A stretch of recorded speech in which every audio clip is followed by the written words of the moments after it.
खुद ही को कर बुलंद इतना, हर तकदीर से पहले खुदा बंदे से पूछे बता तेरी रजा क्या है। तो ग्रेजुएशन के दौरान ही मुझे आईएएस का भूत सवार हुआ और उसकी वजह थी मैं एम्बेसडर गाड़ी और जिलाधिकारी के रुतबे की तरफ खिंचा सा जा रहा था। अब सोच तो लिया था लेकिन आईएएस बनूं कैसे। हम तो डरे मध्यम किसान परिवार से, जहां सरकारी अध्यापक का ओहदा परिवार में किसी मिनिस्टर से कम नहीं होता। अब हम किसे बताएं हम आईएएस बनना चाहते हैं। परिवार में बताएंगे तो सब मजाक बनाएंगे और उनसे कोई फ़ायदा होने वाला भी नहीं है, क्योंकि उन्हें पता ही नहीं इस सब के बारे में। जैसे तैसे एक सज्जन भैया ने थोड़ा बहुत बताया, लेकिन इसके बीच में मेरा 5 महीने का समय बर्बाद हो गया। खैर कुछ तो पता चला, लेकिन अब मुश्किल और बड़ी थी। पहाड़ जैसा पाठ्यक्रम, हज़ारों की किताबें लेनी पड़ेंगी, कहाँ से लाएंगे इतना पैसा। माँ पापा तो देने से रहे, क्योंकि उन्हें कुछ बताया भी ना। अब फैसला किया कि एक एक करके किताबें खरीदेंगे, यानी एक जब तैयार हो जाएगी तो दूसरी लेंगे, इससे बोझ भी नहीं पड़ेगा। पहली इतिहास की किताब लाए बड़े ही खुश मन से कि जी जान लगा देंगे। शाम को किताब खोली, कुछ समझ में ना आए। अब बड़ी समस्या, हम तो साइंस वर्ग से रहे, इतिहास में 8 में ही छोड़ आए थे। अब हवा ना लग रही बिल्कुल, जैसे तैसे ज़बरदस्ती दिमाग में चढ़ाने की कोशिश, तो इतिहास में सन में उलझ गए। एक को तैयार करो तो दूसरा भूल जाएं। कभी कभी तो किसी को पैदा होने से पहले ही मार देते, और कभी कभी तो हल्दी घाटी में मोहम्मद गौरी और पृथ्वीराज को लड़ा देते।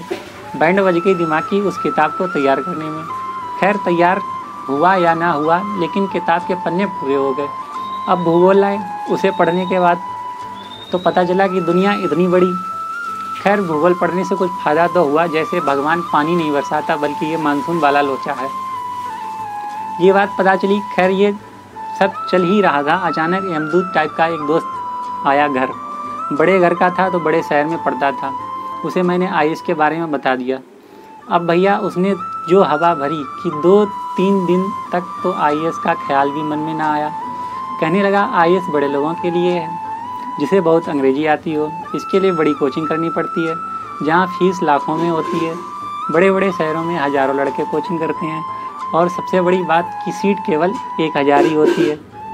अब किताब की तरफ देखने की भी हिम्मत ना पड़ रही थी।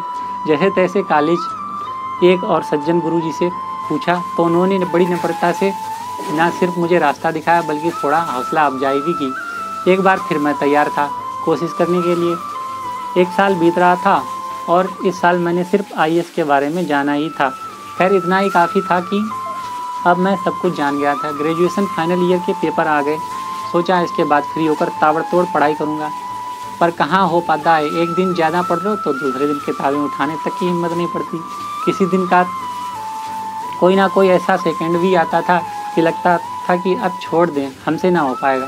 पर वो एम्बेसडर गाड़ी और उस पर नीली बत्ती और आईएएस वाला रुतबा वापस खड़ा कर देती।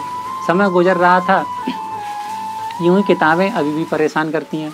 न्यूज़पेपर में कभी कभी उलझ जाता हूँ और अभी भी कोई खरदूसड़ ये कहने मिल ही जाता है, रहने दे बेटा तुझसे ना हो पाएगा। इतना सब सुनकर भी मन अब विचलित नहीं होता।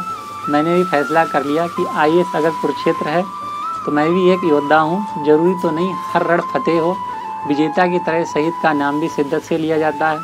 अर्जुन ही नहीं अभिमन्यु भी एक योद्धा ही था। तो मैंने आईएएस का रण छोड़कर नहीं भागूंगा, भले ही यहाँ वीरगति क्यों ना मिल जाए। हर आईएएस प्रतियोगी को मेरा सलाम, और उनके लिए सिर्फ एक बात, आज खामोशी की चादर में लिपटा है ये आलम, मगर इतना तो यकीन है मेरी होली और दिवाली एक साथ मनेगी। तो धन्यवाद।